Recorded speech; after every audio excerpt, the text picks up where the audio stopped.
In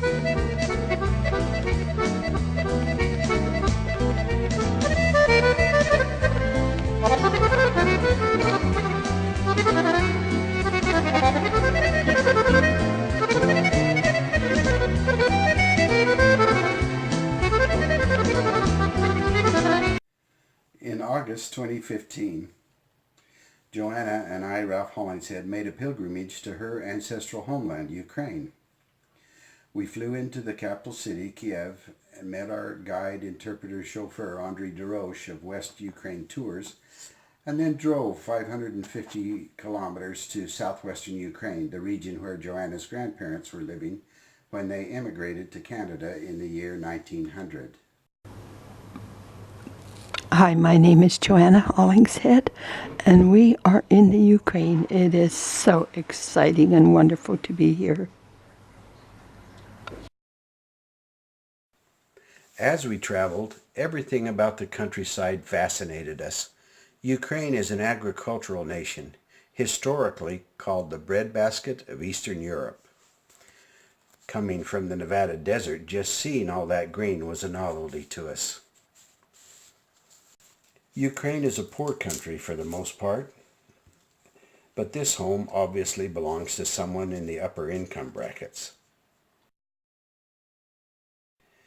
Our base of operations in southwestern Ukraine was the city of Ridkivtsi, the regional capital, which sits astride the river Prut. To reach the farming village where my grandparents made their home, we drove out of the city up into the countryside. Note the car in which we are riding.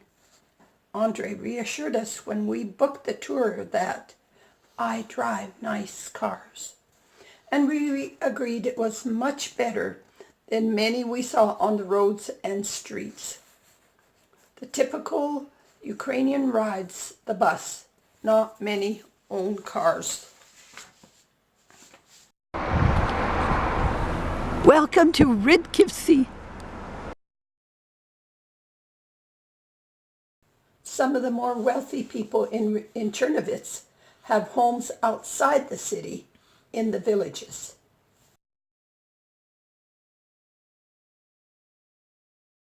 One of our goals while visiting Ridkivtsi was to find the home where my grandparents lived before they immigrated to Canada.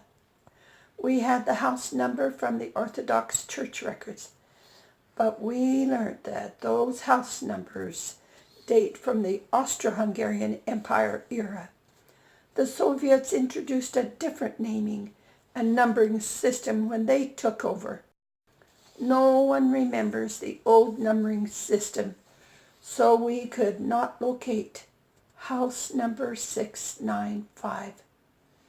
We are a century and a half too late in trying to locate the house, as they have been destroyed or moved. The predominant religion in Ukraine is Eastern Orthodox.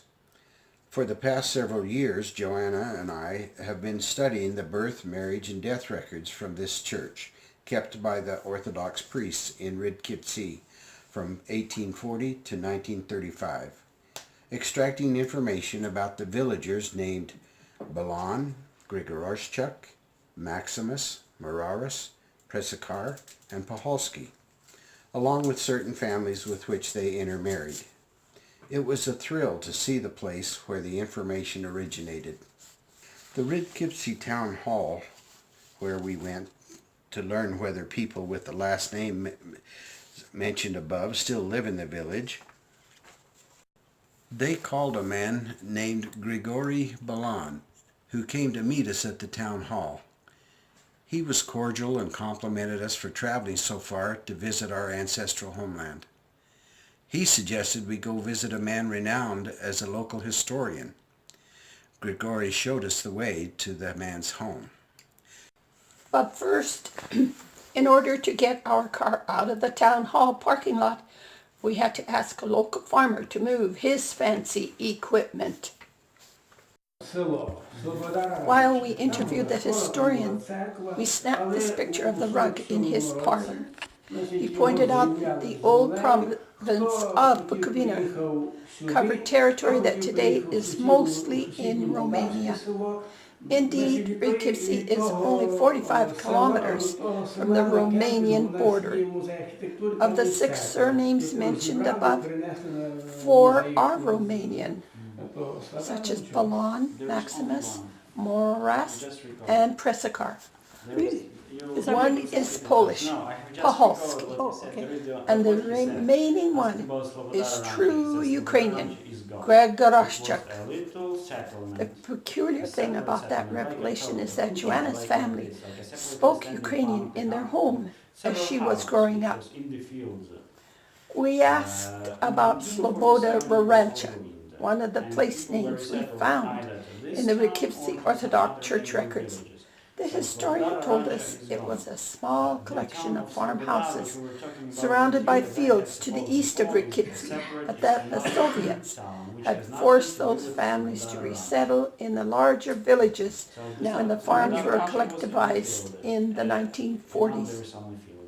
He appreciated the fact that we could show him the records of one of his great-grandmothers, Helena Balan, but he summed up his view of the history of the region by saying, "To modern-day Ukrainians, the past is not so important as the present and future." Disassembled, put on the truck, taken to the museum, and assembled there.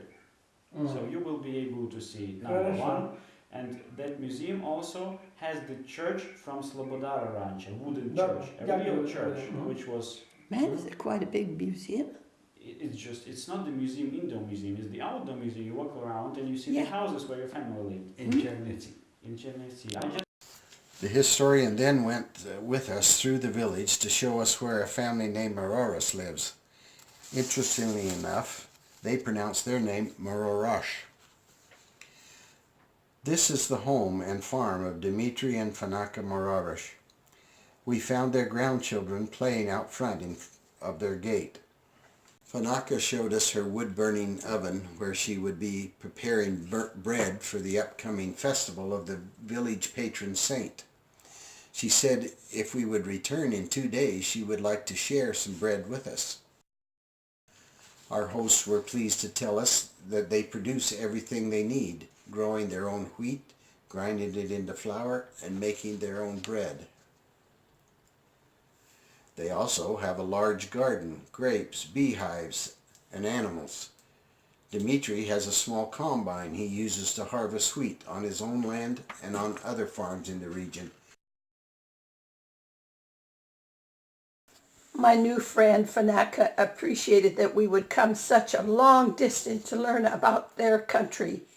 She told us she was from Boyan, a nearby village where my grandmother Presikar was from. We determined to visit it as well this week. We went to the Ridkivtsi cemetery in hopes of finding more about my relatives. This beautiful floral display honors a Ridkivtsi man who recently died fighting the Russian invaders on the eastern border of Ukraine.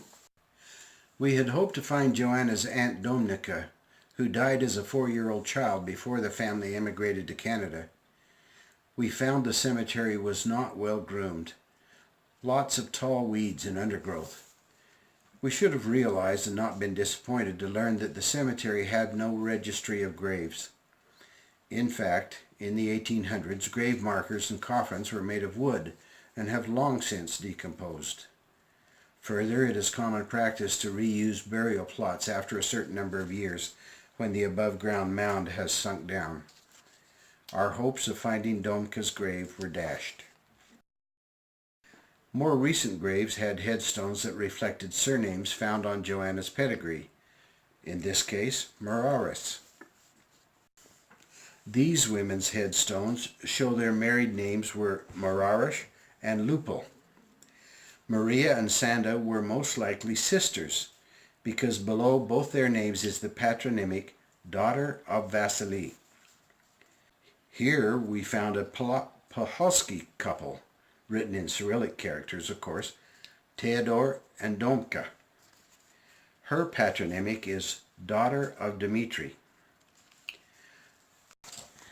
Times were tough during and immediately after World War II.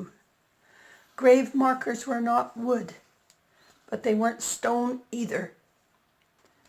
Ukrainian people whose records we have researched rarely live as long as this individual from 1894 to 1980.